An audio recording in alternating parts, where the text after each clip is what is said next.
sesuai janji saya untuk menghormati UII. Saat tadi sudah matur sama Pak On juga sama Direktorat. UII adalah kampus yang didirikan oleh para ulama, para profesor, sehingga sudah seharusnya setiap makalah ilmiah itu ada referensinya, ada marojeknya. Dan yang dipakai di seluruh dunia, di semuanya, untuk ulumul Quran itu yang paling pokok pakai kitab Al-Itqan. Al-Itqan fi ulumil Quran, karangannya Imam Suyuti. Sebelum saya terangkan teks persisnya, itu ada sekian problem dalam memahami Quran, terutama kalau lewat terjemah. Problem itu bisa gawat, gawat betul, bukan gawat-gawatan tapi gawat betul. Misalnya ada ayat begini dan terjemahnya pasti begini. Fa'ainama tuwallu fasamma wajhullah. Kamu menghadap mana saja, di arah manapun, di sana ada ridhonya Allah. Itu kalau hanya pakai terjemah, tentu menjadikan kita sholat bisa menghadap ke timur, ke barat, ke utara, dan ke apa? Selatan. Saya cerita sedikit tentang asbabun nuzul. Memang tema sekarang tentang asbabun nuzul. Dulu Rasulullah SAW ketika di Mekah itu sholat menghadap Ka'bah. Tapi setelah pindah di Madinah, di mana Madinah itu ada komunitas Yahudi dan Nasrani, Rasulullah itu menghadap ke Baitul Maqdis, kira-kira 16 bulan. 16 sampai 17 bulan. Semua riwayat itu kisarannya hanya 16 sampai berapa? 17 bulan. Sehingga orang Yahudi itu bilang begini, Muhammad ini baiklah, meskipun dia membawa agama baru, tapi kiblatnya masih ikut kita, masih baik kan. Setelah 16 bulan, Nabi diperintahkan Allah untuk menghadap ke Ka'bah. Awal liwajaka syatrul masjidil haram. Maka orang Yahudi itu berontak. Berontaknya adalah kiblat mereka ditinggalkan. Cara berpikir orang Yahudi itu kiblat mereka ditinggal. Sehingga mereka bilang mawallahum an qiblatihim allati kanu 'alaiha. Apa yang menjadikan umat Islam berpaling dari kiblat Baitul Maqdis. Kemudian mereka provokatif betul. Ini perlu diperjelas. Provokatif. Bilang begini. Inna Muhammadan tahayyara fi din. Muhammad ini bingung dalam beragama. Sehingga habis ngomong A, ngomong B. Habis kiblat Ka'bah, kiblat Baitul Maqdis. Sehingga dalam banyak tarikh disebutkan peristiwa kiblat itu terbanyak melahirkan orang murtad, orang yang keluar dari Islam. Gara-gara provokasi orang Yahudi, Muhammad tahayyara fi din. Muhammad itu bingung dalam menentukan pilihan apa? Beragama. Kemudian walhasil singkat cerita akhirnya Nabi itu madhep Ka'bah. Apa yang terjadi mukjizat itu adalah bahwa agama ini agama yang mewakili semua agama sebelumnya yang masih orisinil. Yaitu Nabi akhirnya berargumentasi Ka'bah adalah kiblat yang asli, yang lebih tua. Terus mereka tanya, buktinya apa? Dijawab oleh Quran, fihi ayatum bayyinatum maqamu apa? Ibrahim. Ka'bah bukti tertua adalah di situ ada makam Ibrahim. Makam itu jejak kaki. Ya kalau bahasa Indonesia makam itu kuburan. Kalau dalam bahasa Arab makom itu jejak apa? Jejak kaki. Sehingga diketahui oleh sejarah dibuktikan di situ ada jejak kaki siapa? Nabi Ibrahim.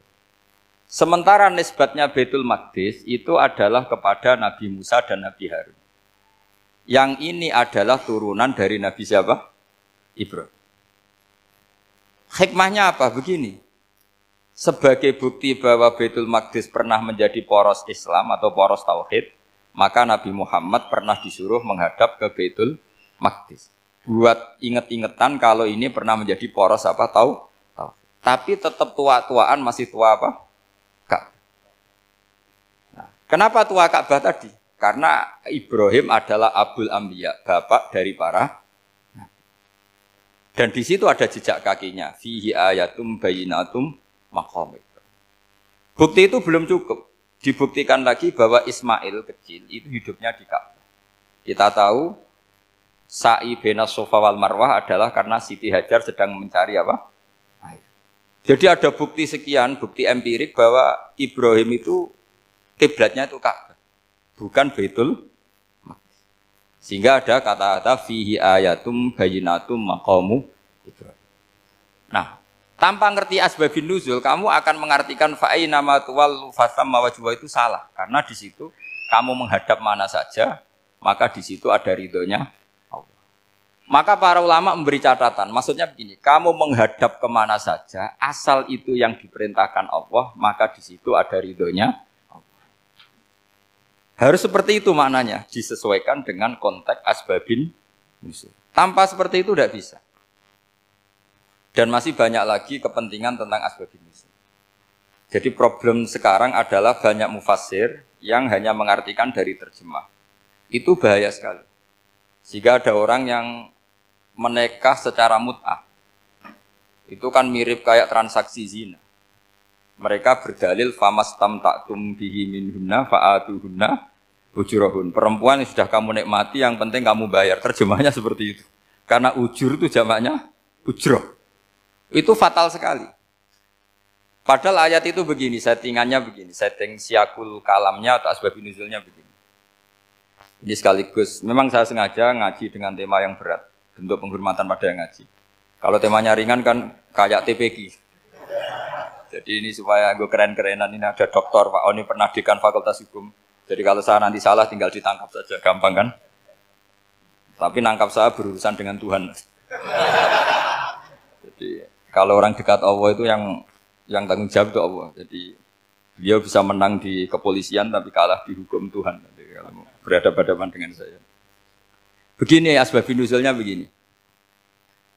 Wal muhsanatu minan nisa yang awal juz 5 itu ya kita santai aja. Yang awal juz 5 itu sebetulnya maktuf diatafkan pada ayat hurrimat alaikum ummahatukum wa banatukum wa akhwatukum wa ammatukum wa kholatukum wa banatul akhi wa banatul ukhti. Jadi perempuan yang haram dinikah itu ada 7. Yang faktor nasab yaitu siapa? Ibu, putri, saudara putri, bulik dari bapak, amah itu bulik dari bapak, kholah itu bulik dari ibu, keponakan dari saudara lelaki, keponakan dari saudara perempuan. Ini disebut haram karena nasab gen. Kalau orang Jawa bilang hanya 4 karena ngitungnya bulik baik dari bapak maupun ibu. Kalau orang Jawa bilang kan bulik terus keponakan dihitung 1. Padahal ada keponakan dari saudara lelaki, ada keponakan dari saudara apa? Perempuan, wa banatul akhi wa banatul ukhti. Terus kedua, haram karena rodok. Kita tahu dalam hukum Islam rodok adalah sama dengan nasab. Jadi ibu yang pernah menyusui kamu berarti jadi ibu kamu. Dan saudara sepenyusuan berarti menjadi saudara kamu. Ini disebut wa ummahatukum allati arda'nakum wa akhwatukum minar rodok. Terus ketiga, haram karena musoharoh, karena besanan. Jadi pagi ini misalnya saya nikah dengan Sri, bilang qabiltu nikaha wa taswijaha bil marhum madkur. Setelah nikah dengan Sri ini otomatis ibunya dia menjadi mertua. Otomatis haram saya apa? Nikah. Ini namanya haram karena musoharoh. Atau kamu punya anak Zaid. Zaid pagi ini akad dengan Sri. Berarti Sri adalah menantu Anda. Otomatis haram bagi Anda. Itu namanya haram karena musoharoh, karena bisanan. Itu yang disebut waroba apa haram-haram itu kan saat terus itu wa ummahatu nisaikum. Apa ibu dari istri-istri kamu. Memang ini agak jelimet, tapi memang syaratnya mufassir harus biasa jelimet. Jangan hanya nyari partai ayat-ayat untuk kepentingan partai. Wah itu ngeri. Kacau Quran dipakai kampanye. Terus itu berarti sudah 3 kan? Haram karena nasab, karena rodok, haram karena musoh. Terus yang keempat ini haram yang bukan karena sebab pada seorang perempuan, tapi karena istri orang. Ini disebut wal muhsanatu minan nisa. Haram menikahi perempuan yang masih milik orang lain. Nah, orang lain yang menikahi ini, istilahnya Allah adalah lelaki yang menikahi perempuan ini adalah lelaki sing muhsini naghira musafihin, secara nikah yang sah. Nah, nikah yang sah itu begini dalam hukum fikih Islam. Saya nikah dengan Sri, kalau hanya akad, itu saya wajib bayar mahar hanya separuh. Jadi kalau saya janji bayar 1 miliar, berarti wajib bayar berapa? 500 juta. Kalau janjinya 100 juta, hanya bayar 50 juta. Itu yang wajib bil akdi. Nanti wajib sepenuhnya nunggu bil jima. Kalau sudah hubungan intim, baru wajib 100%. Jadi kalau ada di Jawa, nikah dengan seperangkat alat sholat, itu yang atasannya tok, Itu wajib karena akad. Nanti bawaannya nunggu setelah hubungan apa? Intim. Lah ini hukum Quran bukan hukum saya.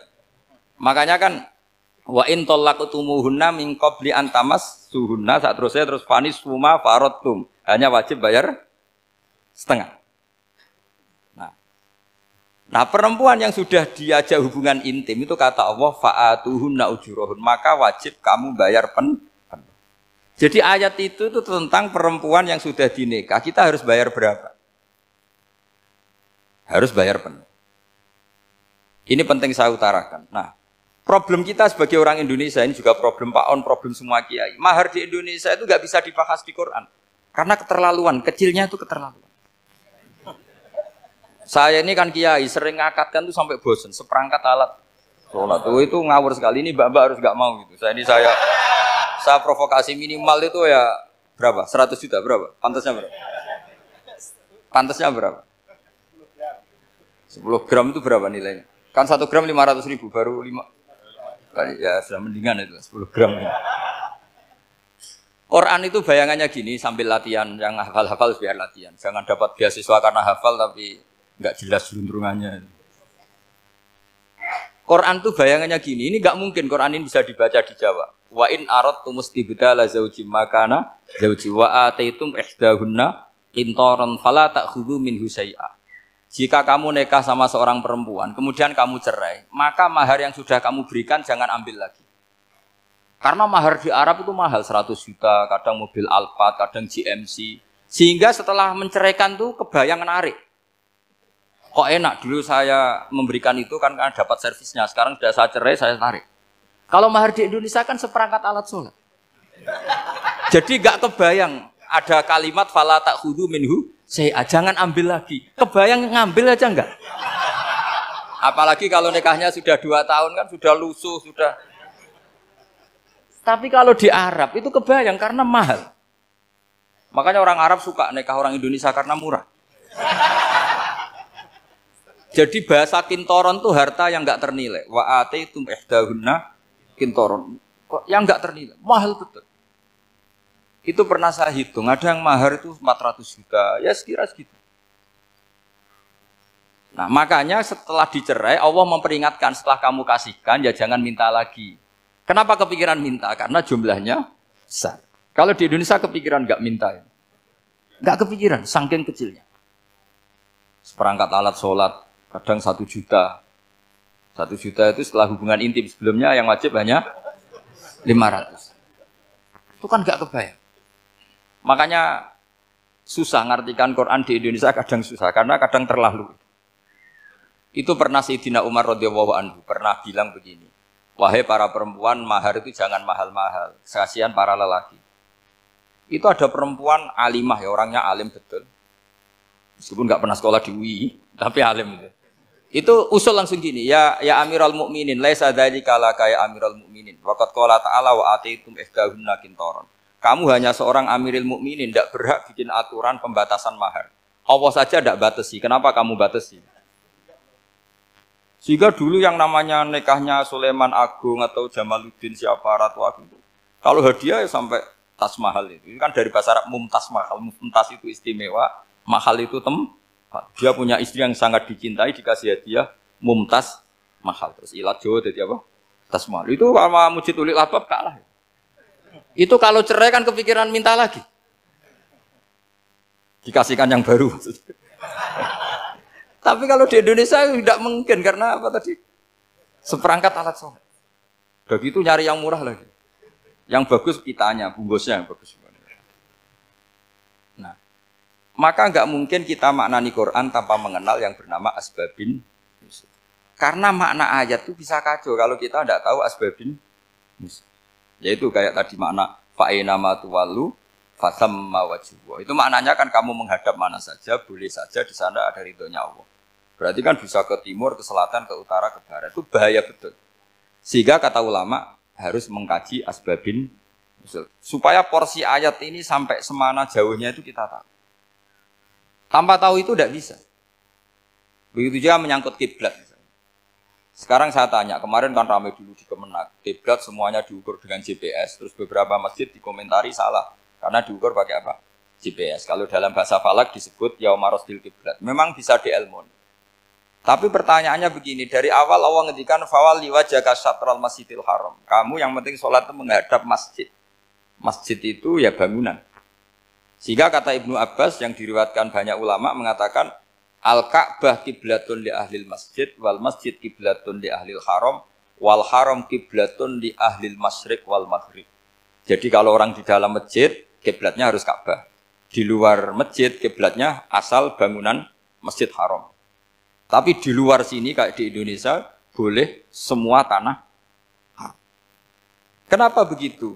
Kata Ibnu Abbas karena Quran turun bilisanin Arabiyyin mubin.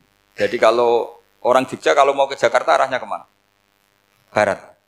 Itu sebetulnya ketika Anda ke barat itu persis Jakarta apa bisa saja pasnya itu Pangandaran. Tapi orang itu akan bilang kalau ke barat ya ke Jakarta.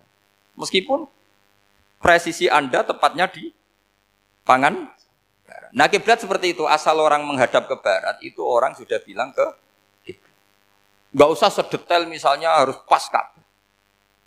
Saya pernah debat sama tim ahli Kemenang. Nggak bisa Gus, sekarang ada GPS harus tepat Ka'bah. Terus saya bilang gini, kalau teori Anda benar, berarti semua masjid luasnya maksimal 16 meter. Ka'bah itu luasnya hanya 16 meter.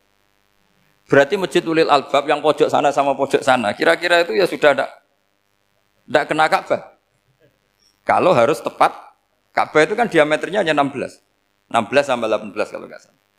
Berarti semua masjid kalau ingin tepat Ka'bah harus pas 16. Kalau terlalu luas pilihannya harus cekung. Kan jadi aneh. Makanya saya itu sering Pak, dulu saya ini biasa debat fikih. Kalau di tradisi pesantren namanya Basul Masail. Saya punya teman yang paling kurang ajar, yang paling saya kenang dalam sepanjang sejarah.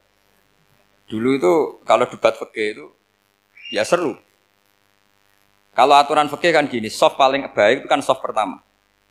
Baru kedua, baru ketiga. Yang paling keren kan soft awal, soft. Terus teman saya bilang gini Pak, ya kalau gitu gini aja Gus, desain masjid itu memanjang utara selatan. Biar semuanya soft awal. Gara-gara didesain begini kan ada soft 2, soft 3. Apa susahnya? Kita bikin mulai awal supaya masjid itu memanjang utara apa? Selatan. Supaya semuanya soft awal. Ya kalau ada hukum ya diimplementasikan dalam desain bangunan katanya. Jadi. Itu kan kacau. Terus akhirnya saya jawab, lalu setelah begitu yang paling afdol siapa? Yang dekat imam. Ya sudah, bikin cekong saja kalau gitu. Artinya gini ya, beragama itu yang sehat. Jadi beragama itu berdasar riwayat. Berdasar riwayat, pernah ada ulama yang ngitung. Madinah menghadap Ka'bah itu ya tidak pas. Pernah dihitung pakai GPS. Kiblat Madinah ke Ka'bah itu ya tidak pas. Tidak seperti yang pernah dianjurkan Kemenak. Karena apa? Agama ini ngikuti bilisanin Arabiyyin mungkin. Seperti jenengan gini. Semua ini istilahnya apa? Menghadap Gus Bah. Padahal ada yang agak sana, agak sana. Semuanya ngaji sama siapa Gus Bah? Ya sudah. Istilahnya bertatap muka. Memangnya kita benturan. Ini bahasa. Jadi seperti ini semua namanya apa? Berhadap. Padahal ada yang agak samping, agak samping. Ka'bah juga gitu. Sebenarnya tidak se-ekstrim yang dibayangkan orang-orang. Cuma kalau bisa tepat, ya kita harus tepat. Tapi tetap saja tidak perlu 16 apa? Meter. Nah, fa'aina ma tuwallu fathamma wajhuhu itu artinya menghadap. Menghadap itu menghadap arah. Makanya Allah tidak dawuh fawal liwajhaka nahwal Ka'bah, tapi fawal liwajhaka syatrul Masjidil Haram. Jadi ini penting saya utarakan supaya kita familiar dengan istilah-istilah Quran. Istilah Quran itu gampang sebenarnya. Kalau kita kaji itu gampang. Problem kita tidak pernah mengkaji. Jadi semuanya asing. Kalau kita mengkaji itu gampang sekali. Saya punya sekian cerita betapa pentingnya mengkaji Quran. Harun Ar-Rasyid itu dinasti Bani Abbasiyah. Itu pinter sekali. Ada seorang ustadz yang agak ekstrim. Itu datang ke Harun Ar-Rasyid. Ya Amirul Mukminin, inni nasihun laka famusaddidun alaika. Fala tajidanna alayya fi nafsika syai'an. Saya mau nasihati kamu, tapi saya mohon jangan masukkan hati. Karena nasihat ini penting. Tapi saya akan keras, vulgar. akan keras, kritik saya akan keras karena Anda sebagai Amirul Mukminin tidak becus. Apa kata Amirul Mukminin Harun Rasid? Uskut ya Ustadz. Nah, sebagai riwayat uskut ya jahil, kamu itu Ustadz bodoh, tidak usah banyak omong. Terus ditanya, kenapa saya bodoh? Terus dibacakan ayat faqula lahu qaulal layyina la'allahu yatadzakkaru aw yakhsha. Inna Allaha ta'ala qad arsala man huwa khairun minka ila man huwa syarrun minni. Wa ma'a dzalika qala ta'ala faqula lahu qaulal layyina. Allah pernah menugaskan seorang yang lebih baik ketimbang kamu, yaitu Musa dan Harun. Musa dan Harun adalah seorang nabi. Kepada orang yang lebih buruk ketimbang saya, yaitu Fir'aun. Itu saja etikanya faqula lahu qaulal layyina. Kamu kalau ngomong yang halus, yang baik, yang berperadaban, kok kamu sama saya mau kasar? Akhirnya ustadznya ternyata pinter kamu, yes pinter aku. Jadi semudah itu. Allah itu menugaskan orang yang lebih baik ketimbang kamu, yaitu Nabi Musa, kepada orang yang lebih buruk ketimbang saya, yaitu Fir'aun. Itu saja ada etikanya. Kok kamu sama saya mau tambah etika? Mau main kasar hanya karena kamu merasa nasihat Anda benar? Jadi gampang sekali memahami Quran. Tapi lagi-lagi memang bagi ahlinya. Tapi ini saya bantu supaya sampean jadi ahli apa? Quran. Meskipun ngajinya sebulan sekali. Sudah sebulan sekali tidak punya kitabnya. Sudah.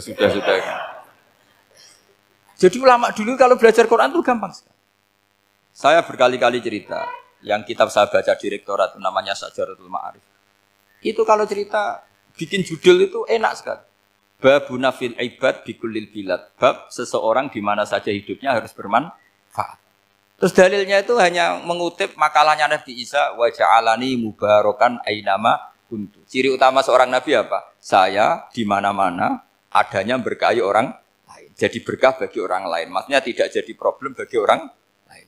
Artinya kamu hidup entah di Jogja seperti Pak Ono orang Jember, saya orang Rembang. Hidup di Jogja manfaat, di Jember ya manfaat, di mana-mana manfaat. Saya pernah di Korea seminggu ya manfaat. Saudara kita TKI yang di Korea ya manfaat, di sana bikin masjid, bikin apa. Karena ngendikane Allah menceritakan Nabi Isa siapa? Wa ja'alani mubarakan ainama kuntu. Saya adalah orang yang di mana-mana berkah. Artinya manusia eksistensinya harus seperti itu, hidup di mana saja berkah. Gampang sekali memahami Quran. Pernah Imam Syafi'i ditanya, kalau kamu nggak kehilangan air atau nggak ada air di satu daerah, cari-cari dulu sampai nggak ketemu. Setelah nggak ketemu air, baru kamu boleh tayamum. Imam Syafi'i ditanya, apa dalilnya harus mencari dulu? Kalau nggak ada air ya langsung tayamum saja. Kenapa harus nyari-nyari dulu? Jawabnya Imam Syafi'i itu gampang sekali. Qala ta'ala falam tajidu ma'an. Kemudian kamu tidak menemukan air. Di mana-mana tidak menemukan setelah mencari. Kalau belum mencari namanya tidak tahu. Kan ayatnya kan falam tajidu ma'an. Kemudian kamu tidak menemukan air. Tidak menemukan tuh nyari dulu apa langsung ambil sikap? Nyari dulu, baru kesimpulannya tidak ketemu. Kalau belum pernah nyari namanya tidak tahu. Segampang itu ulama dulu memahami Quran karena konstruksinya utuh. Yaitu mereka tahu betul bahwa Quran itu bilisanin Arabiyim. Ketika Futuhat Syam, Syam dulu itu dikuasai tentara Romawi. Era Sayyidina Umar Futuhat. Yerusalem dikuasai tentara Islam. Itu awal Sayyidina siapa? Umar radhiyallahu anhu. Ketika Futuhat mau ada pesta besar-besaran. Tapi Umar menolak. Ketika menolak, kenapa Anda menolak? Beliau hanya membaca ayat innallaha ta'ala ayyara qauman faqala adhabtum thayyibatikum fi hayatikumud dunya. Allah itu mengkritik satu komunitas kaum yang zaman di dunia menghabiskan semua kenikmatan. Maka kita tidak perlu syukuran besar-besaran. Jangan-jangan jatah kita di akhirat kita habiskan di dunia. Itu adhabtum thayyibatikum fi hayatikumud. Semudah itu. Semudah itu ulama. Rasulullah pernah dahar, pernah makan. Makan karena 3 hari gak makan, cara di Indonesia gak makan nasi, gak makan daging, sudah lama sekali. 3 hari Nabi itu hanya makan kurma dan air putih. Pernah Nabi gak makan roti sampai 3 hari. Kalau Indonesia mungkin gak makan nasi. Di hari ketiga, ada sahabat yang berbaik hati, Nabi disembelihkan kambing, dipotongkan kambing, Nabi disuruh dahar. Itu baru dahar setengah piring, Nabi berhenti. Ketika ditanya, setengah piring itu kan sudah kuat untuk sholat, untuk apa sudah kuat. Ditanya, ya Rasulullah kenapa berhenti? Bukankah engkau tidak makan ini 3 hari? Nabi menjawab walatus alunna yauma idzin anin naim. Semua nikmat yang saya rasakan nanti ada pertanggungjawabannya. Makanya saya tidak ingin banyak-banyak. Wah itu kalau diterapkan di sini nggak populer. Makanya saya tahu gayanya ngaji Quran itu nggak siap dengan konsep-konsep Quran ini. Jadi segampang itu orang dulu. Nah karena apa ya itu tadi. Mereka tahu asbabun nuzul. Quran itu diturunkan dalam konteks apa? Lafat ini arahnya kayak apa? Mutlak muqayyadnya kayak apa? Muhkam mutasabihnya kayak apa? Nasah mansuhnya kayak apa? Nah sedikit saya cerita ini mungkin contoh terakhir supaya agak lama-lama nanti bingung kalau lama. Yang bingung ya saya. Bingung cara memahamkan. Jadi kalau guru itu kan bingung cara memahamkan. Kalau murid bingung cara memahami. Nggak tahu tingkat kebingungannya sama. Kalau guru itu bingung cara memahamkan. Kalau murid bingung cara. Jadi ini pertemuan dua kelompok bingung. Yang satu bingung cara memahamkan. Yang satu bingung cara. Kalau orang ekstremis bingung cara merusak suasana. Itu nggak benar itu. Ada loh. Rasulullah itu nabi. Itu paling pusing yang ngadepi orang-orang yang ekstrem. Karena apa? Cara berpikir itu lompatannya itu nggak tertib. Jadi Nabi itu cara berpikir itu kecerdasan nubuah. Sementara orang ekstrim cara berpikir itu kecerdasan nafsu. Bukan kecerdasan manusia. Kalau manusia masih baik nafsu. Misalnya begini, kalau dalam tradisi nubuah itu. Saya dengan Pak Anu berteman lama, mulai tahun 2000 berapa. Itu kalau Pak Anu bertamu ke saya, harusnya tidak usah tak kasih makan. Karena sudah dekat. Tapi kalau kenalan baru itu dikasih makan, disangoni. Jadi Nabi itu perilakunya agak unik. Akhirnya ada orang yang cara berpikir itu dangkal. Ya Rasulullah ini tidak fair. Yang iman lama tidak diservis, yang iman baru diservis. Cara berpikir Nabi begini. Orang Ansor itu kan sering memberi Nabi. Perjuangannya Nabi ditopang orang apa? Ansor. Donatur lah, kira-kira orang Ansor itu donatur. Donatur itu keren. Karena donatur itu artinya al-yadul ulya khairum minal yadis. Sehingga ketika Nabi sudah menguasai negara, menguasai Mekah Medina, sudah futuhat, itu orang Ansor tetap nggak diservis. Yang diservis Nabi itu orang-orang baru masuk Islam, disebut wal mu'allafati qulubuhum atau Islam mu'allaf. Ada 1-2 orang yang protes, tentu yang nggak pinter. Tukang protes pasti tidak pinter. Wong iskal-iskalnya sendiri, otaknya nggak sampai-sampainya sendiri, orang lain disuruh jawab. Makanya di sini tidak ada tanya jawab, nanti iskal-iskal kamu sendiri, bingung-bingung kamu sendiri, saya disuruh jawab. Berarti Gus Pak nggak mau ditanya, ya memang nggak mau karena tadi jawab sendiri aja, nanti pinter sendiri, kapan-kapan pinter sendiri. Akhirnya tanya begini, cara tanya gini, ya Rasulullah, ini nggak fair. Orang sudah Islam lama setelah negara terbuka milik Anda, setelah kita menang, setelah kita menguasai negara, tidak kamu servis. Sementara yang baru Islam kamu, Nabi itu bertanya senyum-senyum, rileks saja. Lama-lama tambah ekstrim pertanyaannya. Kata Umar, ya Rasulullah saya beri izin untuk membunuh orang ini. Umar itu pikirannya karena mangkel lo Nabi. Nabi jangan. Kalau kamu bunuh, nanti apa kata orang banyak? Inna Muhammad dan yaktulu ashabah. Dikira Muhammad membunuh sahabatnya sendiri. Nabi masih mendengar. Komplainnya masih mendengar. Lama-lama Nabi memberi penjelasan. Kamu ini orang Ansor. Kamu biasa memberi saya, memberi dana perjuangan. Memberi itu hebat. Saya tidak ingin menurunkan grade Anda. Grade sebagai pemberi, berarti kelasnya elit. Sekarang menjadi penerima. Itu tidak bagus. Itu betapa Rasulullah ini namanya kecerdasan nubuah. Kalau orang biasa memberi, biar memberi saja. Supaya dia tetap heroik, tetap patriotik, tetap keren. Karena mentalnya pemberi. Jangan sampai dari mental memberi, kemudian mentalnya peminta. Jadi kalau Pak On jadi tim suksesnya Pak Jokowi itu ya tidak minta-minta. Kalau dulu kampanye ya kampanye saja. Biar memberi terus nggak pernah minta. Meskipun akhirnya ya gelong.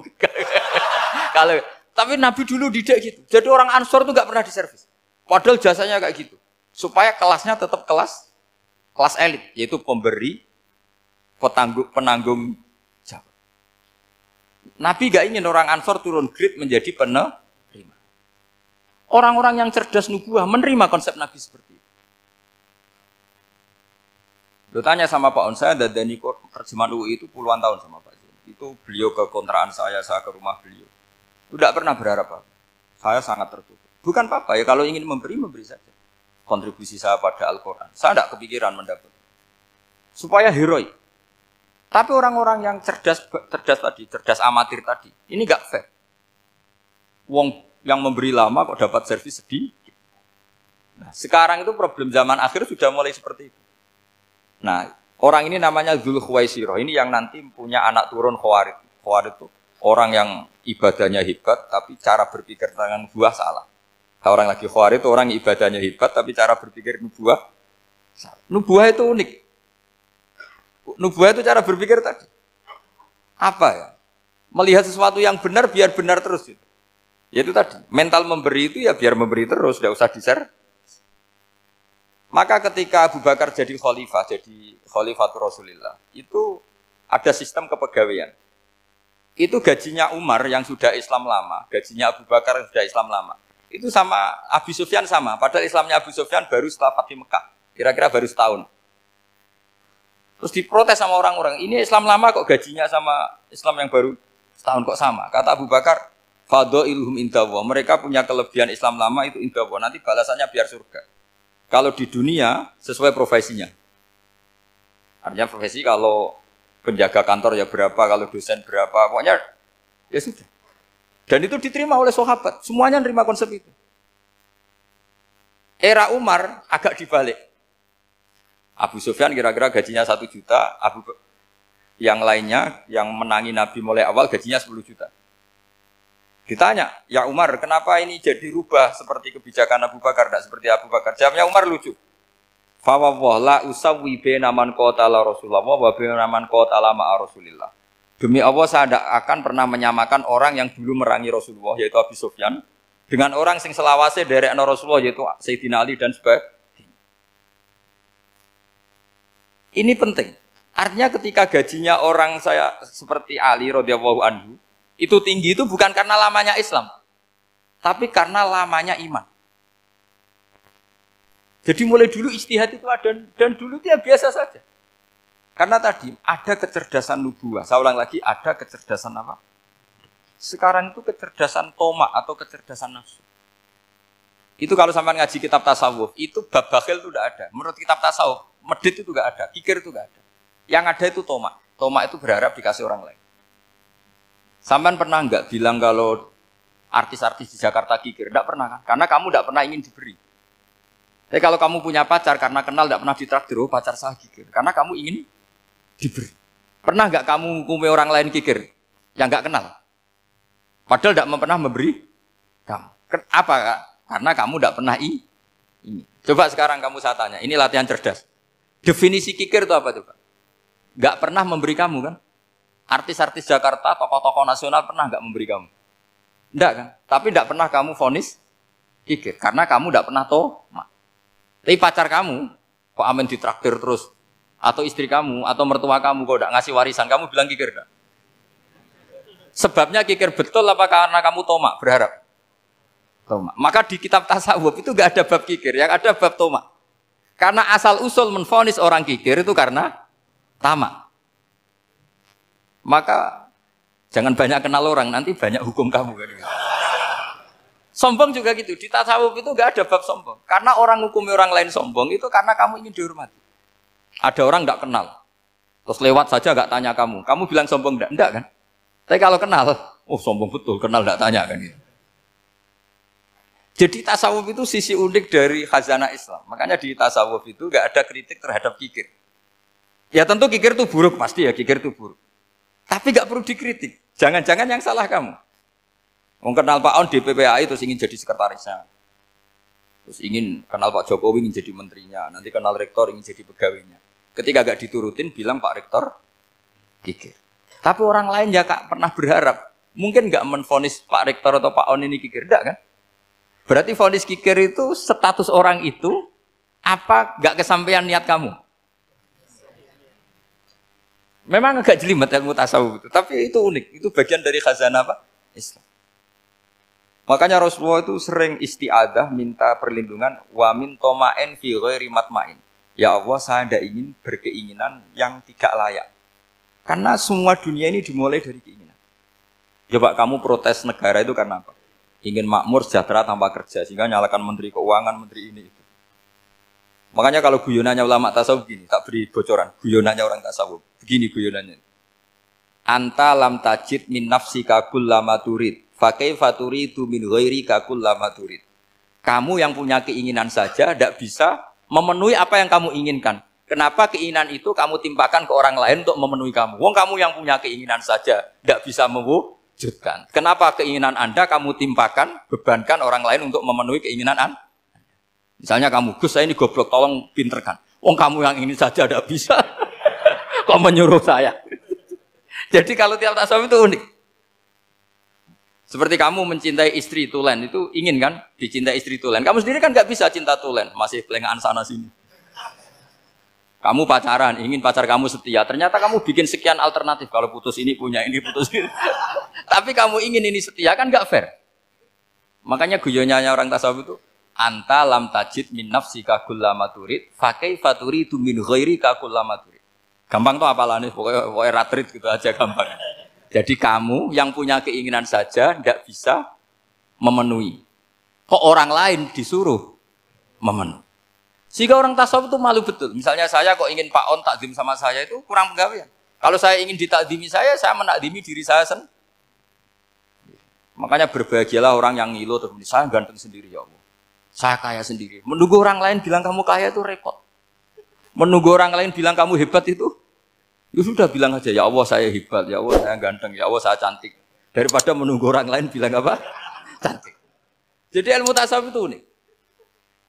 Jadi kalau fikih itu yang dikritik itu kikir. Kalau tasawuf enggak toma. Karena orang yang kamu vonis kikir itu jangan-jangan tidak kikir, tapi mementingkan yang lebih penting. Misalnya ada teman yang tidak pernah naktir kamu, ternyata punya ibu sakit, uangnya dianggarkan untuk ibunya yang sakit, atau anaknya sekolah, atau keluarganya masih butuh biaya, ya, sehingga sama teman dia kikir. Hakikatnya kikir apa mementingkan yang penting? Tapi kamu karena gak pernah ditraktir menvonis kikir. Nah, ini pelajaran. Jadi makanya yang dianteni ilmu tasawuf itu tamak tadi kalau dalam bahasa Indonesia, bukan kikir. Karena vonis kikir itu akan disematkan orang yang tidak kesampaian hajatnya. Pokoknya bapak saya itu, keluarga kiai itu ajarannya itu, yang penting jangan berharap dari orang lain. Ini Pak On saksinya, saya dulu benahin terjemah itu nggak pernah ingin diperlakukan seperti ini. Ya ngaji aja. Karena pikirannya keluarga kiai itu sederhana. Kalau ngamal ya ngamal saja. Ngamal itu heroik. Makanya buyut-buyut kita semua ini kan pahlawan semua. Membela negara Indonesia jadi merdeka. Ya nggak pernah kebayang jadi presiden, menteri. Tapi sekarang nggak, ngamal sedikit saja harus jadi menteri. Jadi ini bahaya kalau dalam kelangsungan bernegara. Karena orang biasa transaksional. Awal negara ini dibangun berdasar heroik, bukan berdasar apa? Transaksional. Tapi sekarang orang akan membiasakan itu. Apa-apa itu transaksional. Ini tidak bagus untuk kelangsungan bernegara. Apalagi kelangsungan beragama. Sehingga seperti saya ini masih punya desa-desa binaan di Sragen, di pedalaman Papua sekalipun. Saya punya santri banyak di Papua. Itu kalau cerita itu unik-unik. Itu mau Jumatan, itu enggak ada orang 40. Sudah datang setengah 12. Itu datangnya 3 jam. Di situ mau ketemu santri 3. Semua, karena ya akhirnya mereka tanya gini, Pak. Pertanyaannya itu lucu. Gus, boleh enggak Jumatan orang 3? Secara fikih Syafi'i kan harus orang 4. Kemudian mereka tak bilang, buat sholat duhur saja. Mereka enggak mau. Wong Jumat-Jumat kok duhur. Harinya kan Jumat, masa sholatnya? Sehingga kita yang jadi kiai akhirnya nyari fikul madzhabil arba. Nyari fikih madzhab 4. Ternyata Imam Malik membolehkan orang 6. Ada yang bilang 12. Yang penting keceluk jamun. Jamun itu kelompok. Kalau 3 kan belum keceluk apa? Belum disebut apa? Kelompok. Ini penting saya utarakan supaya kita berjuang itu bukan karena CV seperti ini kayak di Ulil Albab, masjidnya keren, kampus swasta tertua, terus termasuk nomor 1, 2 di Indonesia. Oke, kita syukur dengan kebesaran UI. Tapi yang namanya dakwah itu menjadikan orang tidak tahu menjadi tahu, termasuk kepada desa-desa tertinggi. Sama. Yang namanya menteri itu pembantu presiden untuk memenuhi kebutuhan rakyat banyak. Sekarang misalnya menteri pertaniannya itu hebat, cerdas, tapi petani nggak mau nandur padi, mau apa itu? Coba yang membantu ketahanan pangan itu para petani mau nanam padi apa karena menteri pertanian? Karena petani mau nanam. Ya sudah GR saja, kita pembantu presiden semua. karena ikut menyumbangkan ketahanan pangan. Tapi kamu kan nggak digaji, kita keren ngamal tanpa harap gaji. Ini ini penting supaya Anda itu nggak hati kecil gitu, ikut menyumbang negara tanpa ingin dapat gaji. Keren nggak? Nah itu nubuah. Apa? Nubuah. Orang Ansor itu seperti itu. Sehingga ketika Rasulullah wafat dan ada kompetisi kepemimpinan, itu orang Ansor gak ikut. Sudah kita makmum saja, silahkan dibagi di saking baiknya orang Ansor. Nah, makanya saya ulang lagi ya. Kecerdasan nubuah ini yang gak difahami orang Khawarij. Orang Khawarij cara berpikir yang kerja banyak harus dapat banyak. Sementara kecerdasan nubuah enggak. Yang biasa memberi terus memberi saja biar derajatnya tetap al-yadul ulya.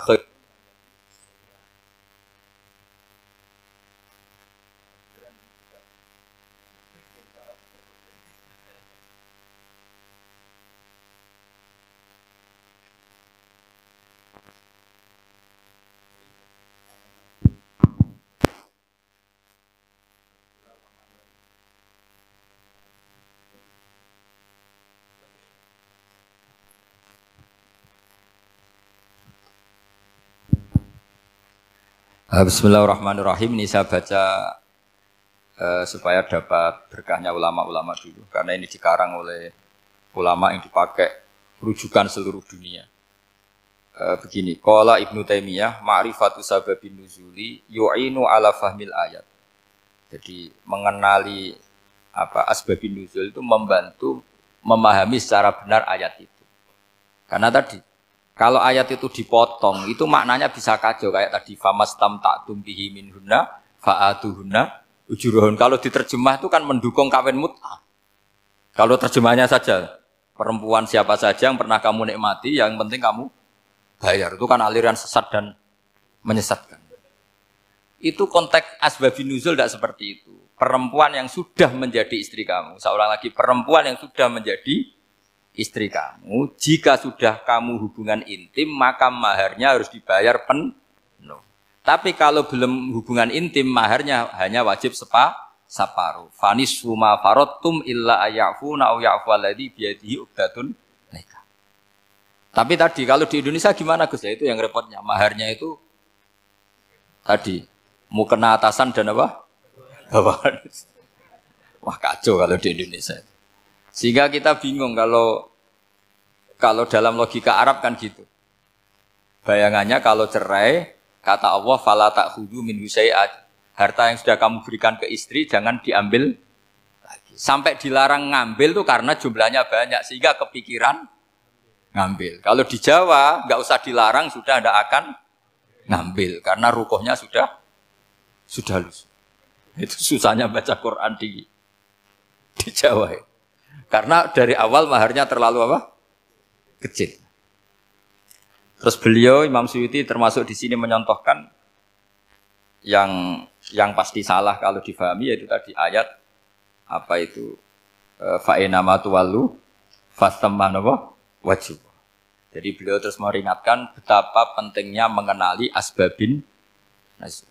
Karena asbabin nuzul itu gampang. Saya ulang lagi, asbabin nuzul itu gampang. Gampangnya begini ya, kan ada satu peristiwa, misalnya begini, Rasulullah itu kan mengkritik penuhanan Lata dan Uzza, berhala-berhala itu dituhankan, dikritik sama Rasulullah.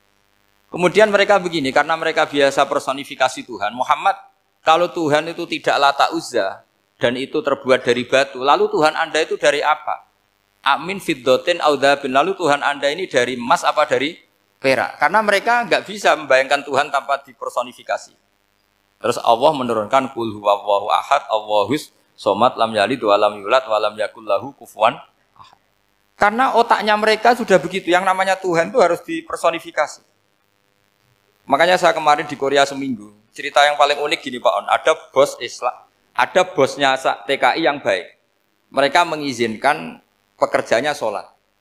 Bareng sholat tuh diingeti ke atas ke bawah, kok nggak ada arcanya. Sehingga setelah sholat dibilang, apa saya berikan berhala sekalipun? Karena nggak kebayang ada orang sholat kok tanpa berhala, tanpa Tuhan. Yang kamu sembah itu mana? Kok nggak ada? Apa tak belikan?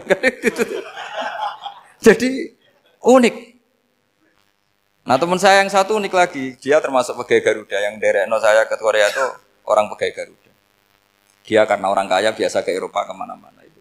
Singkat cerita dia sholat di mall karena nganggep Korea itu sudah negara maju kayak Eropa.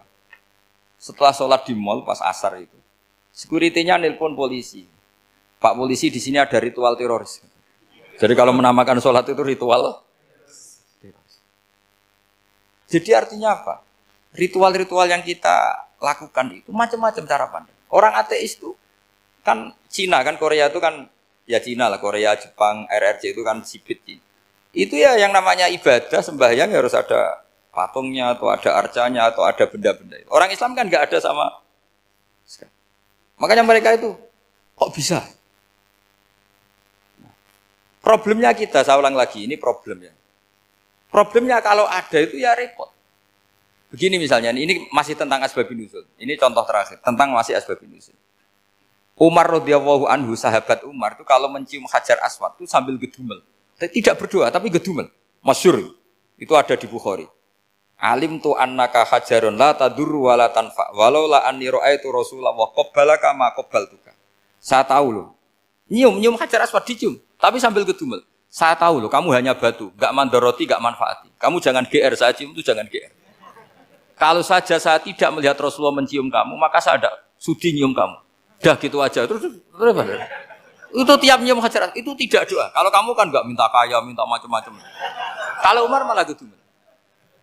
Nah, kenapa demikian? Itu ada asbabun nuzulnya. Umar itu saksi sejarah. Ketika Rasulullah Fathi Mekah, Nabi kan tawaf terus mencium Hajar. Itu di belakang masih banyak orang kafir. Kebetulan Umar masih di sana. Sudah Islam Umar, tapi dia di belakang. Dengar orang-orang kafir, Muhammad itu tua aneh. Katanya melarang nyembah batu. Ternyata dia nyembah batu. Jadi Nabi nyium Hajar Aswad itu dikira nyembah.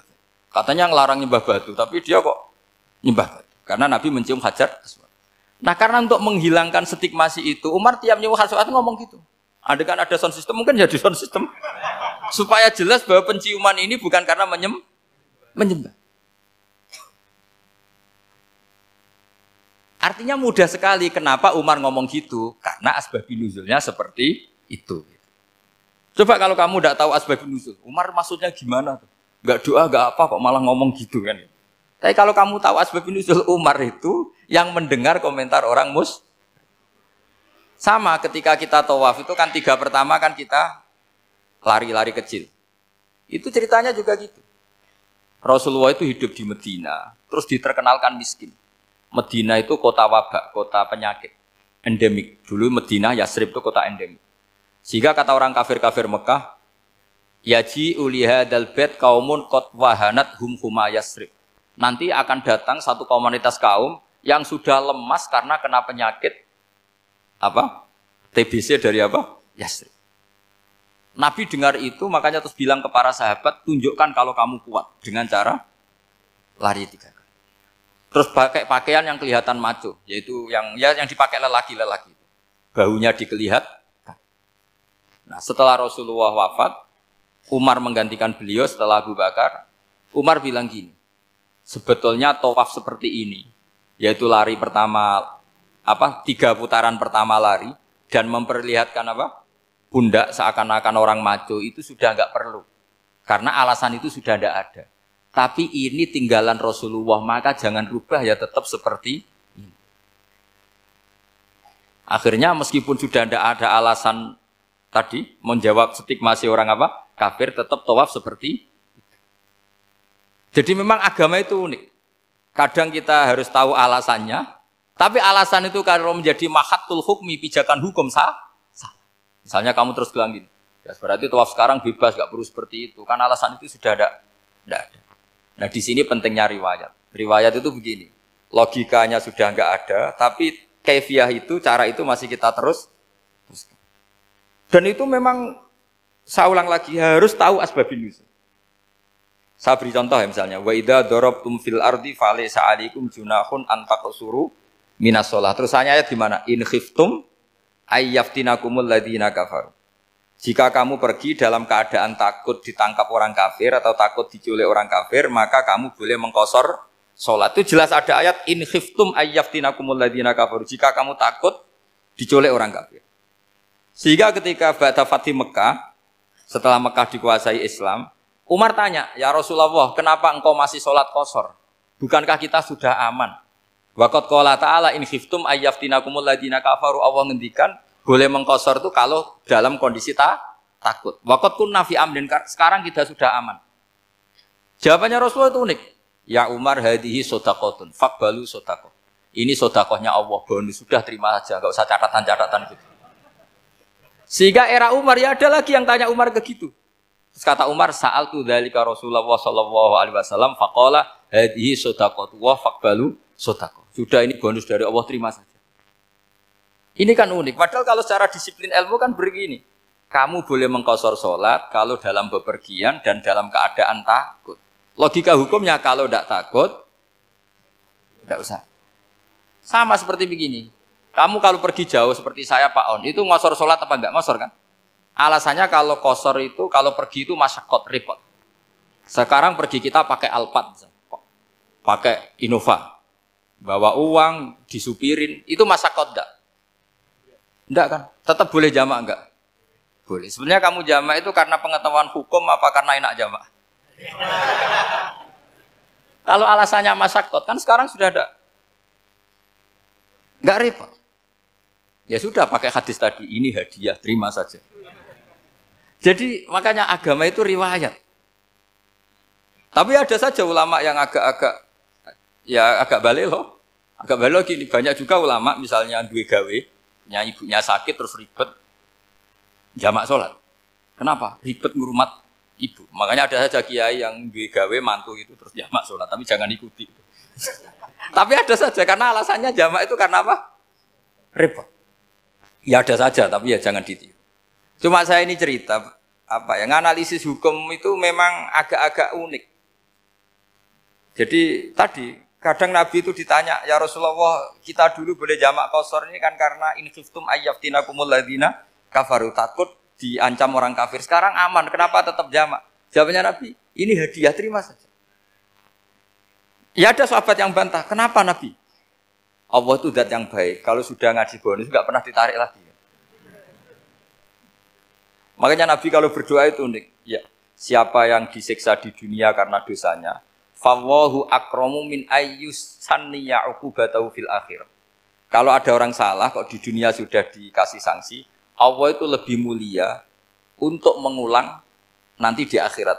Akram itu Allah terlalu mulia, maksudnya orang kepikiran, wis males ya selesai, tidak akan di. Kalau sampean kan enggak, masih ingin lagi.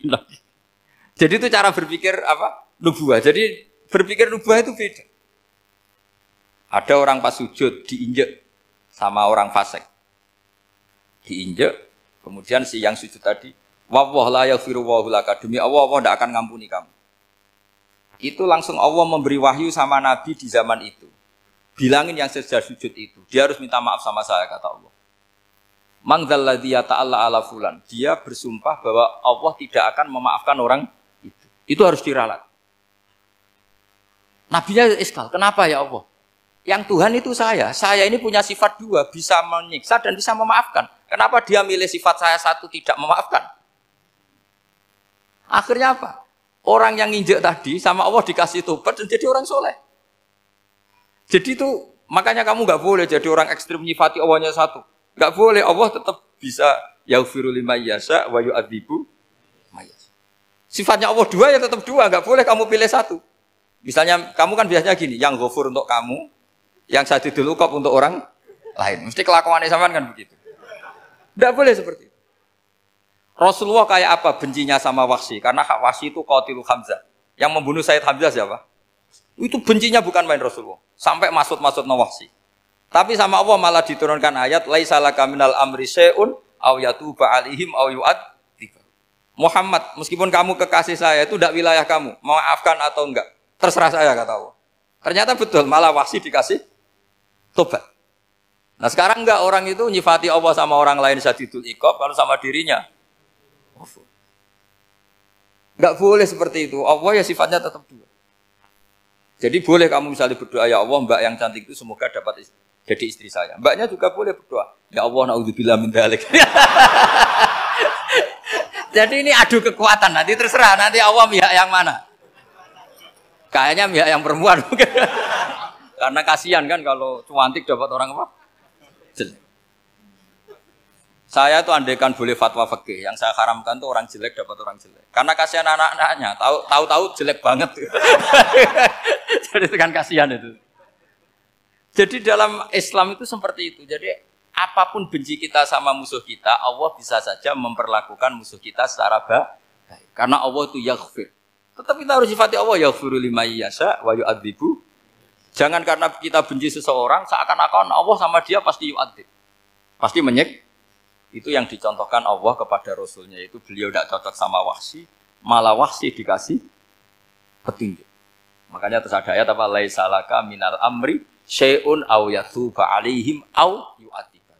Muhammad, tidak wilayah kamu, saya menentukan mengadab atau mengam. Makanya rata-rata kiai ulama itu halim. Orang halim itu rileks. Layinal janib, tidak gampang menvonis orang lain. Biar Allah tetap dengan sifatnya yaf'alu ma biasa, bahwa Allah bisa melakukan apa saja. Soal kamu benci sama seorang, benci saja atas nama kamu. Jangan nyatut-nyatut Allah. Misalnya kamu cinta seseorang, wah ini yang calon presiden ini harus jadi presiden. Ternyata Allah menghendaki jadi menteri, mau apa? Ya Allah ya falu maya, mau apa coba? Yang kiai atau Pak On, DPAI, patutnya kan menteri agama itu Pak On. Tapi kalau Pak yang takdir gitu mau apa? Ya sudah, Allah ya falu. Santai aja. Itu rileksnya ahlul ilmi, ya sudah santai saja. Ini negaranya Allah, ini kerajaan Allah, ini buminya Allah, ya Allah biarin ya fahlu. Mas, jadi Tuhan Allah kamu yang repot. Kira-kira jadi Tuhan itu Allah kamu yang repot. Ya Allah biar tetap ya fahlu. Mayasa Allah boleh yaghfir liman yasha wa ya'tibu mayasa. Saya kira demikian. Assalamualaikum.